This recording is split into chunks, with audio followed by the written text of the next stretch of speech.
Alright guys, welcome back to another video. I'm not building anything in this video. It's just going to strictly be about the 4-link calculator and how I kind of got those numbers, and just basically the overall general of how that format works. It's very straightforward. Everything's explained on the website, so I don't have to go through and know every single thing about how a suspension works and what percentages mean what, but I know the basics, so I'm going to go through and show you how I determined where everything was going to work, and just to kind of show you how the wrong information or a few inches in dimensions will change how your vehicle responds to your terrain.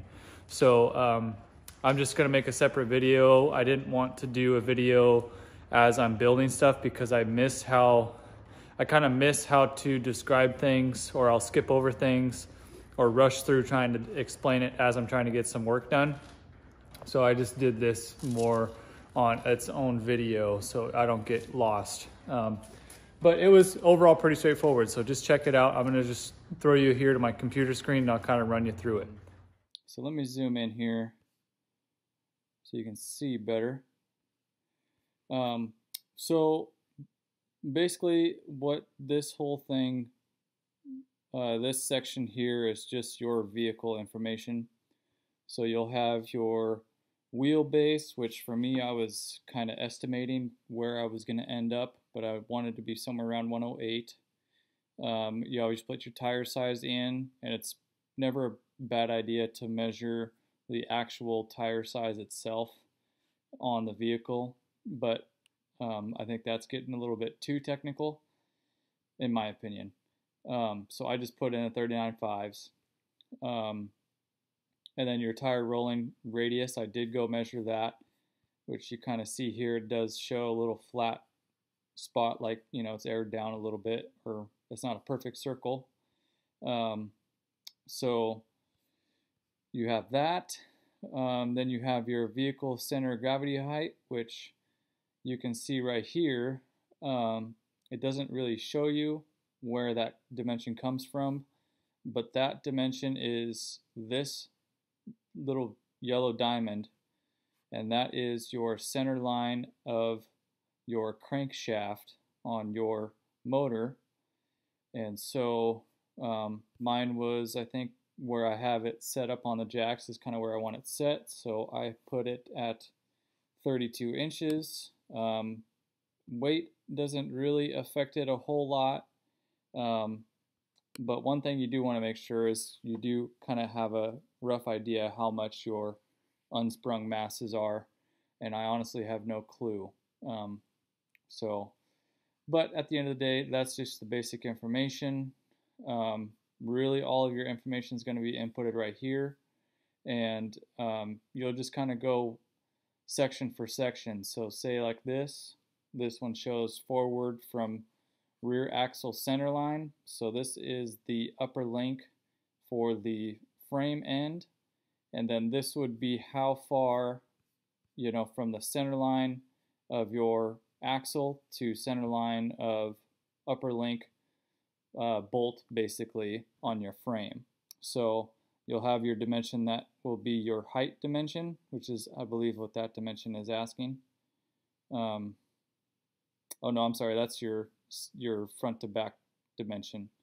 So that would be basically saying, like, from this line here to this line here is 30 inches, which is where in my last video you see the bracket is kind of outboard of the frame. I had to make that custom. So and then this dimension here, your Y dimension, is basically the distance from center of your vehicle, which would be halfway between frame rails, to your center line of link bolt of the upper link. And then this would be your height from the ground, and that's basically how you end up with this location. You get your height from the ground, you get your front to back, and then you also have your what we call plan view or elevation view, or not even elevation view, but either way, it's basically just shows you a top view. So that from center line of frame technically to center line of link bolt. And I'll just add in here that my upper links ended up pretty distant away from each other. And that was mostly just to clear what is eventually going to be a power steering pump somewhere over here, and the alternator, which you can't really quite see it, but it's on the upper right hand corner. So I really had no room to fit these closer in the center section, which doesn't really affect how it's going to really operate by any means, but it does look a little funky, so that's the main reason why. One thing where I kind of just briefed in the last video was the height of this link bolt here. Like I said, every half inch makes a difference, and maybe it's just me being more paranoid about it, but you know, if you have the information at hand, you might as well use the tools that you have.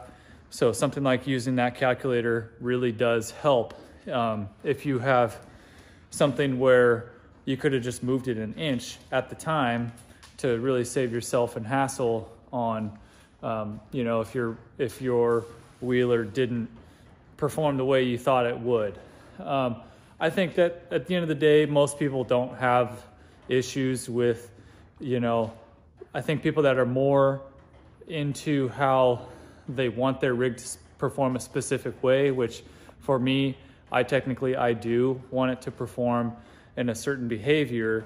I don't want the front to unload on me all the time, and I don't want it to, you know, I just don't want certain things. I can't remember all of them. It's just a bunch of little stuff, but like I said, take the time.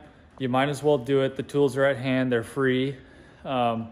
And it only takes an hour to really get all these dimensions plugged into the boxes that it asks for.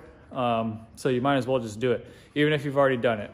So you basically just do that with all of your plots. So you do your upper link the same way. You know, you base everything off of center line of axle and center line of vehicle, and that's kind of how you get started. And all these dimensions are actually pretty easy to understand on where they want you to get these dimensions from. So, so for example, I have my lower links, like I said in the video. I don't know if I did say it in the video or not, but I ended up changing this location further back just because I had it set up more right around here, and just looking at it for some reason, I thought that looked a little bit shorter of a distance, and on any sort of down travel, I didn't want the axle to swing under the rig anymore. I kind of wanted it to swing more down straight. So I changed this dimension, which used to be like, I think like 37 inches or something from center line of axle. And never mind why it says rear axle. It doesn't really matter. It's the same calculator for front to back from what I can tell. If not, I'm totally fucked because I use this calculator to do the front. But this is the number I ended up with, which was 95%. And on these, on like a rock crawler, you want to shoot for a certain percentage range.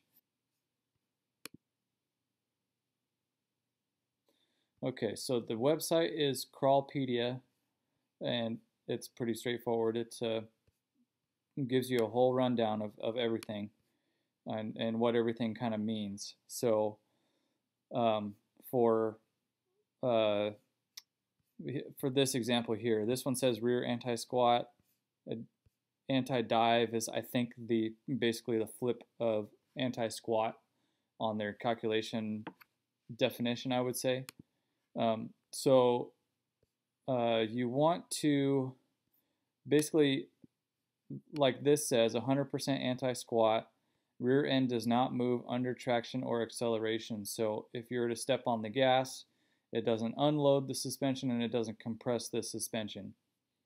So for for me, I want to think, let me see here.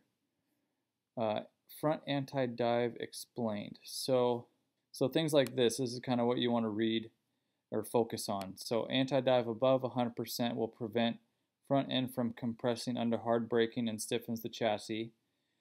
And anti-dive above 100% will compress the front suspension under hard acceleration. Anti-dive above 100% will significantly reduce rear weight transfer under hard acceleration. So it kind of just gives you a whole, basically what you want to shoot for and how your vehicle will respond. So like high anti-dive suspension geometry work well for aggressive street driving or pavement racing, or high anti-dive suspension geometry is desired for high hill climbing racing as it keeps the front end down under acceleration. So, and they want to say you want to keep your number under 100% if you're, say like rock bouncer. We're not a rock bouncer, but it's kind of the same sort of characteristics you want to shoot for. In my opinion, when you step on the gas, you don't want the front end to come up. You kind of want it to stay neutral or bring itself down. I don't know how crucial all these numbers percentage-wise affect things, but I do know that if this is like 150%, you're definitely going to have a definitely a different way the vehicle will respond to anything. This number here, I have to do some more research on, but that basically, like your travel roll center, is, I believe it's based off of how sharp of a triangulation your links make with each other, and it points the, if I'm not mistaken, something about the, I'm not even going to put that in anything because I honestly don't know how important that is when you're running, like your lower links are almost parallel with each other and your upper links are in triangulation.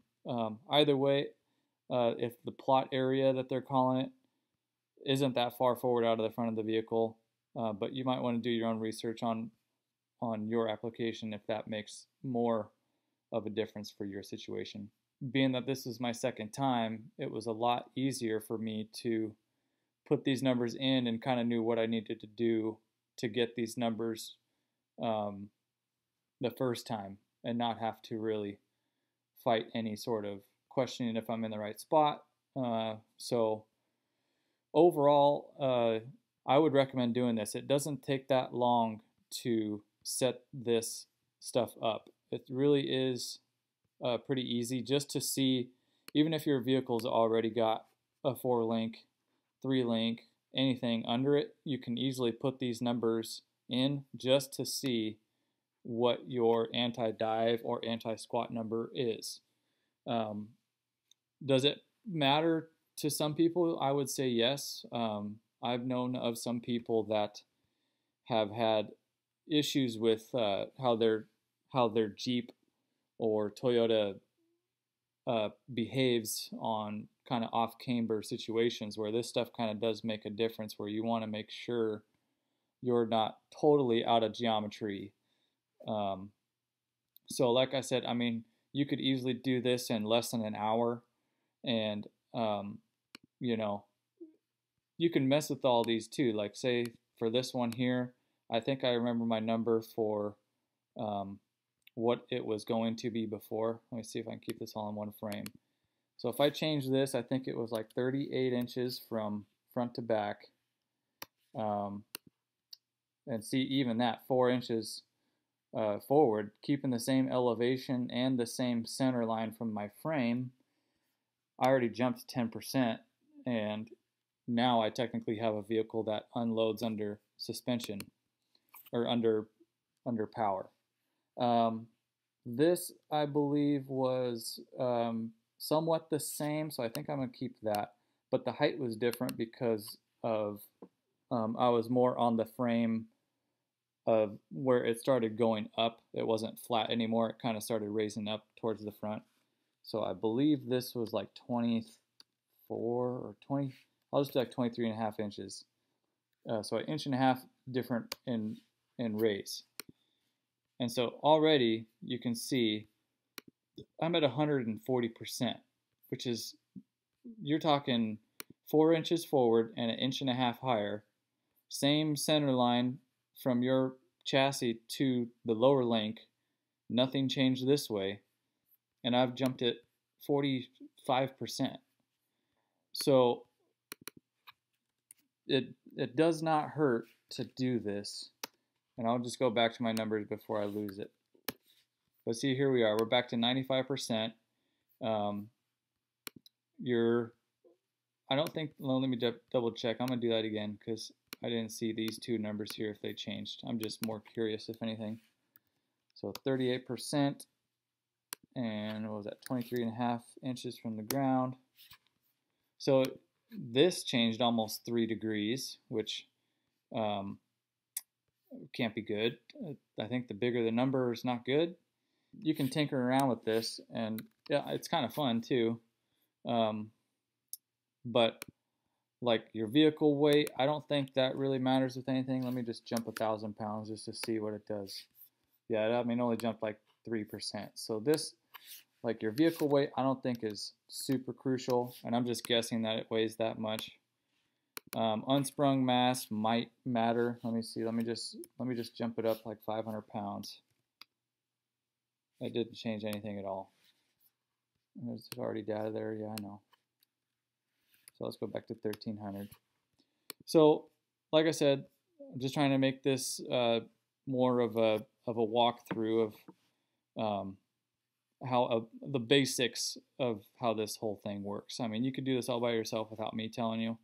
Everything is already laid out for you. The person who made this however long ago did a good job on making it pretty clear to understand. So yeah, that's pretty much all I've got. I just wanted to make a separate video about talking about this since I'm not in the garage doing anything, but it's just useful to maybe have someone, if you do have any questions, like let me know. I can try and walk you through it. But basically all you need to know is it's just the front 4-link calculator, and if you have a MacBook, you just have to download Microsoft Excel there. And if you have a Microsoft account, which most people do, I would think, from either playing Xbox or something, you just log in there and you're able to download Excel. And I think the link is on this website here. So it doesn't say front or back calculator. It just says 3-link or 4-link. So I don't think it matters for that. But that is the gist of it. So I'll just kind of end it off there.